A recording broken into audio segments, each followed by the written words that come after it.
Do you have a list of questions? I don't. We're gonna go live. What's that? Yeah, That's good. I like. we're doing it live. That's fine. We're It's- on the fly. We do it live at work all the time. You just go with it.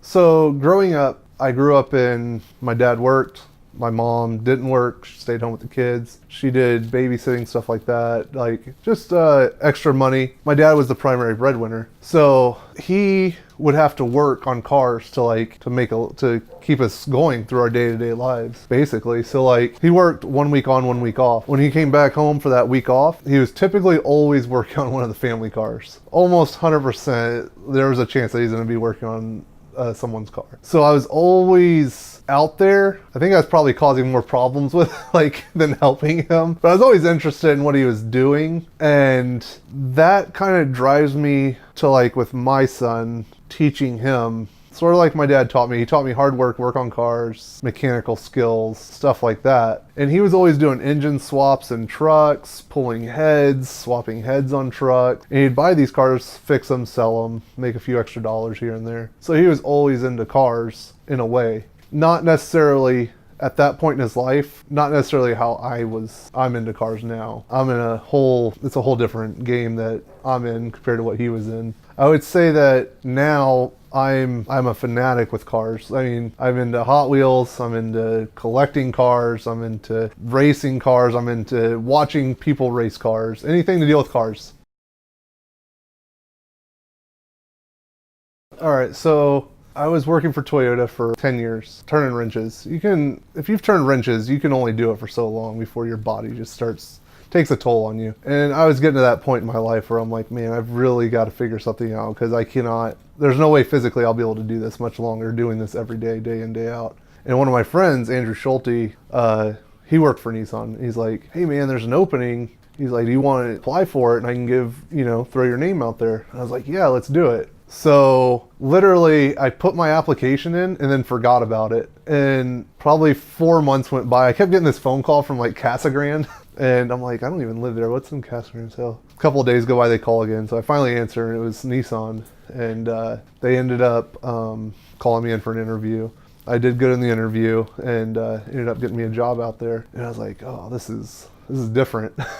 This is a corporate life. And I'm not used to that. I'm used to being grungy in the shop and, vulgar language. And now I'm being thrown into a corporate world where you've got to watch your P's and Q's and stuff like that. So there's a big adjustment, changing career paths like that. So culture at Toyota is like going to the bar, let's say. So you go to the bar, you're talking crap with your friends and cussing, swearing, whatever you're going, it's like going to a bar. And then when you flip it almost 180 degrees, you're going to work at Nissan. And that's like going to a fancy restaurant to eat. So people appreciate you more. They're like, oh, you did that. That's a great job, or they're like, wow, you got that done that fast. They're really appreciative for the type of work you do and getting it done. I go from working with just Joe Blow to working with corporate people. And then you have your travelers that come in from Japan. And so there's a cultural difference there that you're having to work with. And it's really fun and enjoyable just dealing with all the different cultures and people that you work with there. My dad never really let me wrench on his cars. It's always been the flashlight guy. I'm always the flashlight guy. Hey, get over here and hold this flashlight. With your parents, you're never the one fixing the car. So I didn't start wrenching on cars till I got my own car. I had a Datsun 810 wagon, which I consider my first car. But I had a car for 1 week before that. So I had a Suburban that my parents handed down. I owned it a week, I totaled it. So past that, my grandfather was like, I can get you this Datsun. He worked at a retirement facility, and the family was getting rid of their grandparents' car that they couldn't drive. He's like, there's this Datsun here. Do you want it? And I was like, yeah. He's like, it's $200. I'll get it. So he ended up buying this Datsun, and I'm like, I asked my mom, like, is it a sports car? Because I was thinking a Z car. I'm like, oh, this is gonna be awesome. And they're like, no, it's some kind of like sedan. So I was like, oh, it's a Datsun 510. So then I'm really getting hyped up. So I'm like, oh, sweet. This is like an awesome car. And they're like, no, I don't think it's that either. Like, this is like a couple weeks have gone by. I'm like, I wonder what it's gonna be. I'm like, it's gotta be a 510. There's no other cars. Cause like back then the internet was really limited on how much you could search. So like I look up Datsun, the only thing that comes up is 510s. So my parents go to Texas and they pick up this $200 car. My dad takes it to my grandfather's mechanic. He does a few things to it. He's like, all right, it should make it to Arizona from Texas. It's a 12-hour drive or 14-hour drive. They make the drive 55 miles an hour all the way from Texas to here in this 1978 Datsun station wagon. So it's an 810. It got to the house and it's a station wagon. I'm just like, oh man, it's a station wagon. All right. I wasn't too thrilled because you're a high school kid. It's a station wagon. That's not cool. But you got a car. So I'm like, all right, I'm going to drive this car. I get it. I start driving. I'm like, man, this thing feels pretty good. It's got some pep in it, you know? It was an inline six. And it was only a 2.4 liter fuel injected inline six automatic, so it really wasn't that fast. But I'm like, I'm gonna tinker with this thing. So I start like buying parts that I think I'm gonna put on there. I bought an MSD kit that's for an American car that people, you don't put that on there. And like try wiring it up, it doesn't work, so I have to end up wiring it back so I can go to work. I'm like, well, that doesn't work. And that car kind of got me into modifying cars. So it ended up, I needed to go to college. So my dad's like, I was going to go to UTI here in Arizona. And he's like, you need to gain some life experience. And I'm like, what? He's like, you're going to go to Texas for school. You're going to go to school where I went to school. And I was like, all right. He's like, you're going to learn life there. Because I've never lived alone. I've never driven more than 30 minutes from our house. So I pack up all of my stuff, all of my belongings. They packed in the back of my Datsun wagon. I'm like, all right. So I pack up everything I own in the back of this wagon. I get in. It's summertime, of course. 110 degrees, 115 degrees outside. I start driving. Don't even make it to Tucson. My car is already overheating. So like I pull over on the side of the road. And I'm hard-headed. I don't need help. I'll figure it out. So I just sit there and wait until nighttime comes because I'm like, well, it'll cool off like 20 or 30 degrees outside. It won't be so hot. So I just sat there at the rest stop waiting for the temperature to drop. Make my trek in my Datsun wagon all the way to Texas all night. End up making it. Anyway, I drove that car from college that summer. So I drove it all through college that year. Drove it back to Arizona, and my dad was like, all right, over the summer we should paint it because the paint was starting to look a little rough. So I sanded it and did some primer spots, did some things to it, and I went to work. I was working at Toyota already for a summer internship, and I came home and he painted it. He sprayed it in the garage. He laid out all of the paper and everything. Him and my uncle painted it. And I came home like, oh my God, it's like, you're all happy. You got like a new paint job on your car because you were driving this thing that was 2 different colors for a while. So then it really started to escalate. Like, I'm like, oh, this thing's cool. Let's modify some more. So I end up going back off to college again, drove it back to Texas again, another 14-hour trek across the desert in my Datsun that could do 55. And I'm like, all right, well, I lowered it. So I ended up lowering that car and then ended up got out of college. I'm still driving my Datsun. This is 3 years later now, and I'm out of college. I moved to Houston, Texas, drive it 2 more years there. So I ended up driving this Datsun station wagon that my grandfather paid $200 for like 5 years. That's where I learned to work on cars, working on that car. Because it only failed me like a handful of times and just had to learn how to fix it every time. Dude, that was an experience. So I think I was in between. I had a 64 Falcon at the time, and I'm always talking about Datsuns here at the house. Like Sarah's like tired of hearing about Datsuns, I'm sure, at this point in time. So I was online looking at Datsuns on Craigslist, and I was looking at Craigslist, and I was like, I saw this ad, no picture, Datsun 260Z, 240Z. I was like, what's this? So I click on it. This lady, Charlotte, she ended up having 4 Datsuns. She had a 260Z, a 240Z, a Fairlady Roadster, and then a 1600. And I was like, wow. So I emailed her. Well, I wasn't going to. I just told Sarah about this.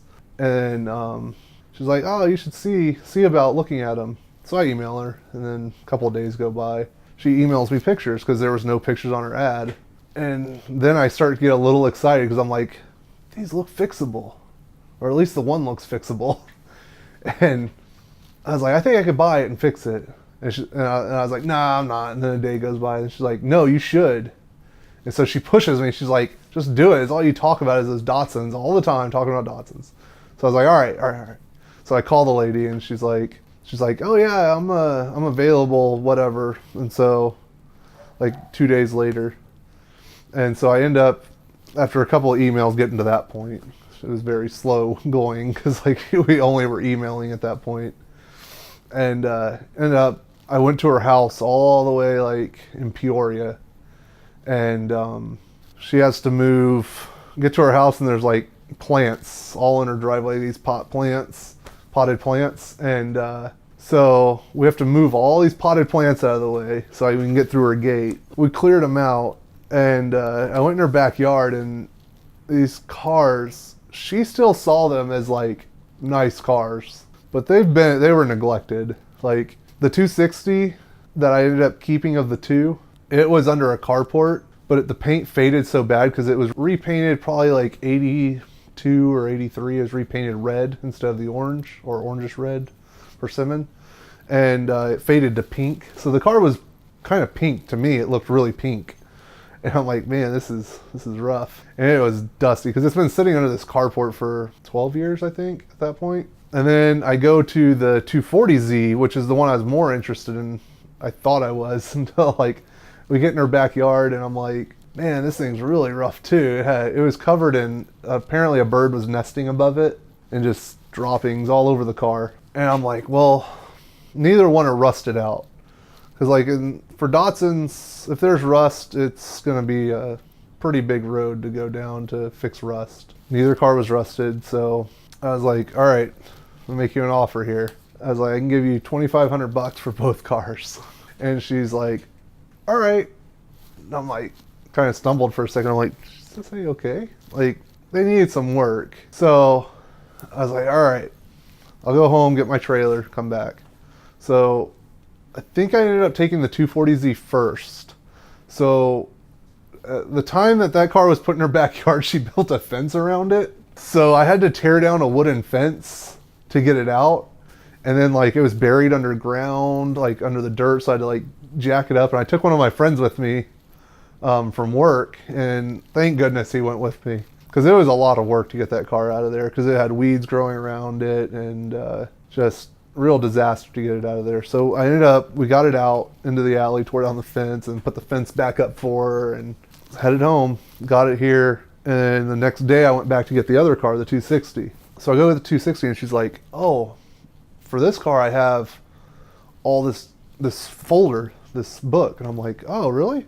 She had the purchase receipt, the finance paperwork, the everything from when that car was brand new all the way up until that guy put the for sale sign on it. She even had the for sale sign that guy put on it from when she bought it. And then from that point on, she had all of her receipts all the way to the point where she ended up putting my bill of sale in there next in that book. So I was like, this is the car I'm keeping. This is a factory air conditioning car. And it was the car I didn't think that I was going to want. 'Cause when people think of Datsuns, they think of 240Z. They don't really think of a 260Z because it's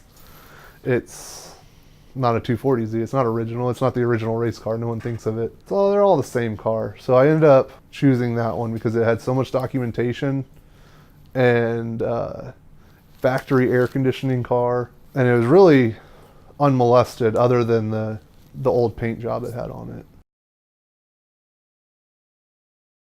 I don't own anything that's stock. You look at my car, like even my daily drivers, like my GX 470, it's lifted on king suspension and wheels and tires and a big front bumper on it.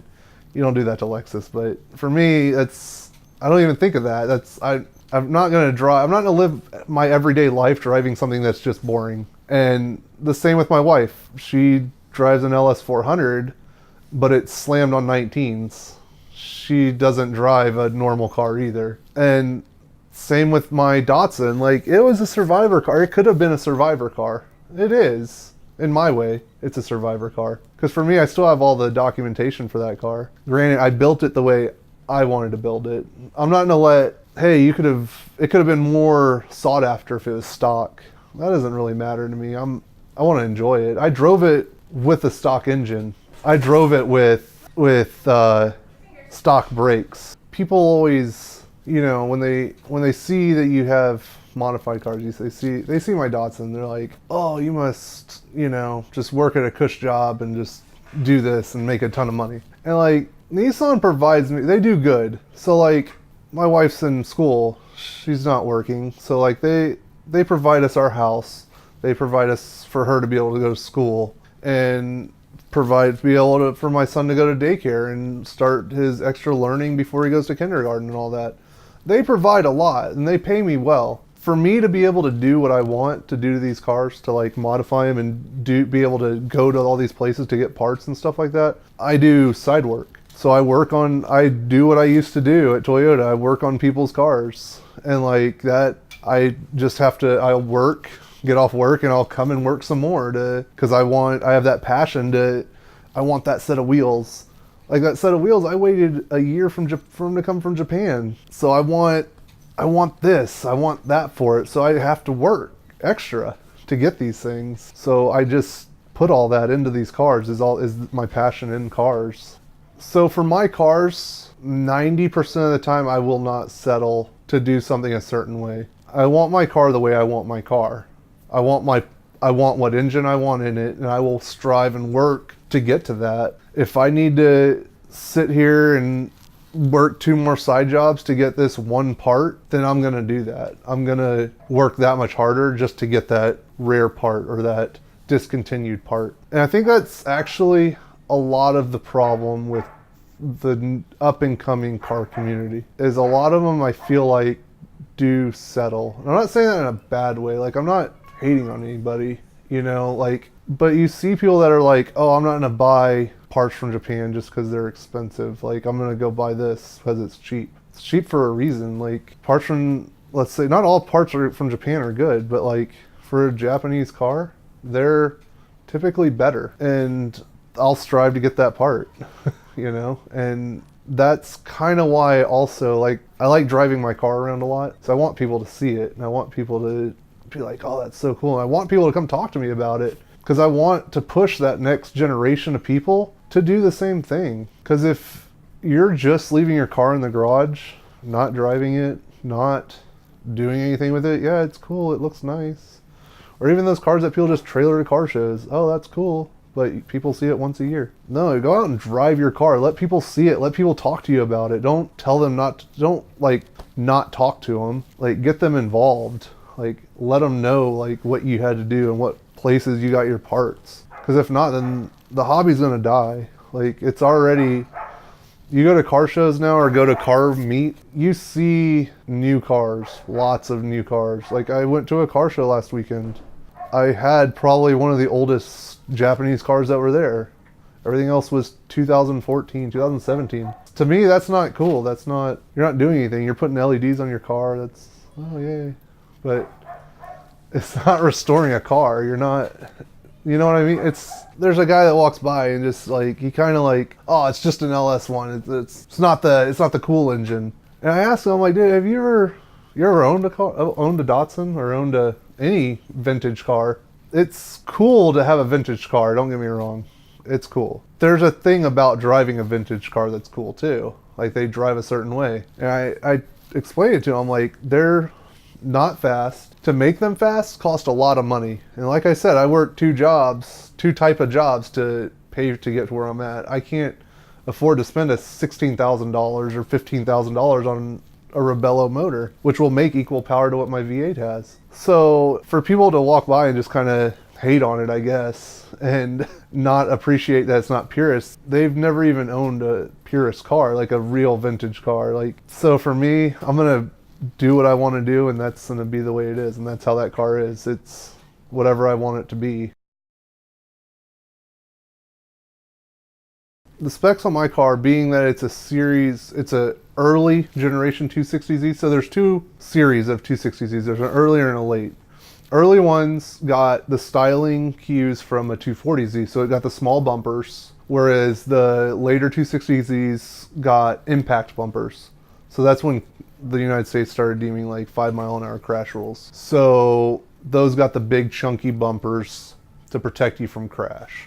So you get in an accident, they can impact, they can take a couple miles an hour. My car was spec'd with the smaller bumpers, so I did get fortunate with that. Far as other aero parts, I've got a MSA air dam on it, followed by a skillered front splitter. Originally I did the splitter to protect the front bumper because it's fiber, or the front air dam because it's fiberglass, and that put a nice sheet of aluminum to protect it. But knowing that I want to go road racing, it'll also help keep the air nice and smooth underneath the car. What I have done to the powertrain is probably the most hated and loved part of the car, I would say, to different individuals, different tastes. It's an LS1 out of a Camaro SS. So it's aluminum block, aluminum head, 5.7 liter, backed with a T56 transmission, 6-speed manual, with a Shaftmaster's aluminum drive shaft. It was pretty funny when I ordered the drive shaft. The guy on the phone's like, "Is that right?" Because the drive shaft was only 22 inches in the car. So I mean, it's pretty short when it comes to drive shafts. Like, it's tiny. And I'm like, "Yeah, that's it." And like, it got here, and that thing, it doesn't weigh anything because it's so tiny. Well, it's like picking up a gallon of milk, basically. It's all fairly stock. It's got headers on it just because you have to have them for the swap. It's got an LS6 intake on it, which is from a Z06 Corvette, but that came with the engine. But overall, it's stock, and that's plenty for that car right now. That car will get up and move out of its way without even thinking about it. It makes probably 330 to the wheels, I'm guessing, looking at other people's dyno charts. In a car that I weighed at 2,500 pounds, power to weight ratio is pretty good.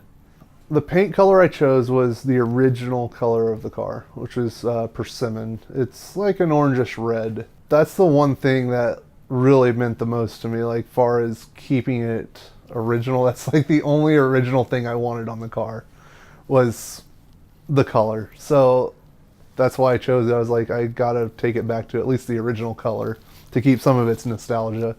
Suspension, I'm running billet aluminum front control arms. I'm running stance coilovers with camber plates. I'm running bigger brakes, running 4Runner big brakes in the front, it's a factory setup off of another car. So I mean, they're bigger brakes for my car, but not necessarily like a Willwood or a Bear brakes or something like that.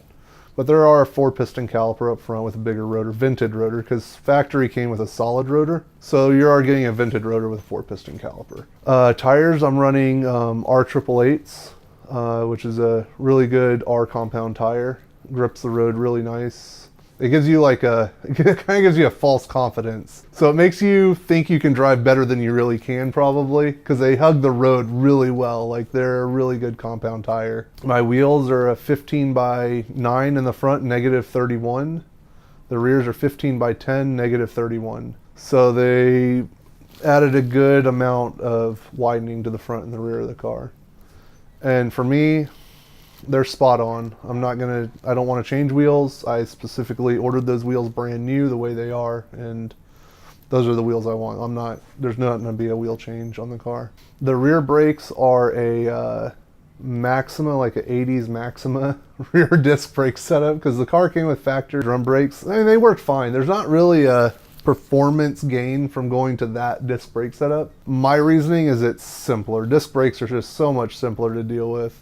Anybody that's dealt with drum brakes know that it's just a hassle. So for me, just putting the disc brakes was more of just simplicity. So originally, the car comes with a booster. When I got my car from Charlotte, the booster was blown out. It had a bolt in the vacuum hose. I drove it like that for a while. I went through 2 engines with that. I had a 260Z engine in there, which was the factory motor, with a 4-speed manual. And then I was like, well, I need to upgrade to a 5-speed because driving on the highway was non-existent because it was just really high RPM. So I was like, well, if I'm going to change the transmission, then I'll go ahead and upgrade to the 280ZX motor. So I got the 280ZX motor, which is originally fuel injected, but I slapped my carburetors on it because I put the dual SU carburetors on it. And I went ahead and ran that for a little while. And no booster. So I got used to manual brakes on my car. So when I decided to do the motor swap, I contacted a gentleman in Tucson that makes these billet adapters to adapt to a Willwood and then no booster. And I really like the way that feels. So I went to a 1-inch master cylinder with no booster, and I just like it. I like the way it feels. You can feel the road. You can feel how much brake pressure you have to put. It's really nice. Once I get it on the track, it's going to be nice. It'll be good. So like a problem that I've always ran into tracking my cars is over braking. I have a big leg and it can produce a lot of force on the brake pedal. And when I have a booster and I get a little anxious on the track, I'll over brake the car. Like I'll push the brakes too hard. And with manual brakes, you don't run into that as much. It's a lot harder to lock them up than applying pressure. So I think it's going to do a lot better than if I had a booster. So the rear camber, I try to keep it about one degree of rear camber. The front I run about 2.5 degrees. So I don't run a lot of camber, not like any of my drift cars where I was running like 6 degrees of rear cam or front camber and then about 0 camber in the back. Now I add a little bit of camber just because I know I want to be road racing it, and so when you're in the turns you want the tire to kind of lift up on itself instead of not. If you're running 0 camber, it just kind of flop over on itself. Daily driving, that suspension setup and that camber and alignment setup that I have, it performs good. It's snappier, so like the way it's set up feels real snappy and the turns feels good. The car's not done, not by any means. It has its limitations. We're still running a stock Datsun rear axle and differential in the back, which if you own a Datsun, you know that's not a strong point. That's a ticking time bomb. I floor it one time, the wheels catch traction, it'll break the axles. So right now, I'm working with a friend of mine. We're trying to develop a rear knuckle setup to run a CV axle and a 350Z diff. So we can use all off-the-shelf parts. So if we do break something, we can just go to the auto parts store, hey, I need this. To kind of upgrade the car even more from where it's at, make it more reliable. The end goal for this car, I want to road race it. It's almost to that point where I can do that. I've got some fuel tank modifications I got to do to keep the fuel from sloshing, since the tank wasn't designed for fuel injection. There's no windage trays in it or anything. So I need to take the tank out, do some modifications of the tank so that in the turns I don't lose fuel pressure or anything like that. At the end goal will be road racing in it and taking it to the track. For me, wanting to keep car hobbies and stuff like that going for the younger generations, I go to the local high school here where one of my friends, Eric, is a teacher at. And I'll go there once a year for one day and kind of talk to the kids about different careers there are in working with cars. Because when you're in high school, what do you think of? Like cars, you're a mechanic. They don't know that there's videography, there's photography, there's artwork involved. Someone has to draw every car that's ever built. There's a clay model of the car. So there's people doing clay with the car. There's just so many different aspects of the automotive industry that kids don't know about. So I try to make it a point once a year to take a day off of work and then go to the high school and kind of just talk to all of his classes about different career paths that they could choose to take. As far as like even engineering, they could do engineering, writing, automotive writing. So there's just lots of different things that not every youth knows about. When my son's my age, I hope he does something more than me. I hope that if he's going to be into cars, I hope he's designing cars and developing cars. I don't want him to have to work as hard as I did. I want him to use his brain more than what I do. But at home, I want him to have that passion. Like I want him to have his project car, you know. I want him to have that drive. And I think that he has that already. Because you look at his room, he's got cars in there. Like, I don't put that stuff in there. He does it. He wants Hot Wheels. He wants to go fast. His favorite car is our Datsun. Like, he likes, that is one, like, the school asked him his favorite thing to do. And his favorite thing to do with me is go riding in the Datsun. And he'll be like, "Oh, just make it go fast." And like for him, going fast isn't really going fast. He just wants me to floor it so he gets that feeling of the being pulled back in the seat and the noises. He knows it's a nice car though. So like when we get out, he'll look at it and be like, "Oh, that's nice." Or then he'll look at the car next to us and be like, "That's kind of junky, huh?" And I'm like, "Yeah, but you can't really tell people that." Advice I can give to anybody just in general is to just do it. If you like cars, just do it. Like, you don't want to drive a Honda Civic. You don't want, there's already 100 Honda Civics out there. Find something vintage. If you like a Honda, go get a CVCC or something. Or if you want like a Nissan or a Datsun, go get an older vintage car just to keep the hobby going. And as far as like Datsun in particular, 260Zs, 240Zs, that's hard. The advice is hard on that because if you don't do it all stock, then you're gonna have someone that hates you for modifying it. If you modify it or you don't modify it, then people are going to be asking you why you didn't modify it. But finding a car that's not rusted, I think, is probably the best advice that I can give someone, because you don't want to have rust repair, which is really difficult. Having people not wanting it stock the way they think I should have it, it's their opinion, but it's my car, so I built it the way I want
Honey, are you done? Honey, we can hear all of that on the mics. That's all right. We can. I thought you were done. No. I love you. This whole time? Can you go back in the room? I thought you were done. They're still Taking a break because I didn't see the camera. they're still recording right now while you're talking. Sorry, guys. That's going in the video too. We got bloopers. I just needed water and I told him no, he's in there. Still recording, honey. Oh, I love this. This is hilarious.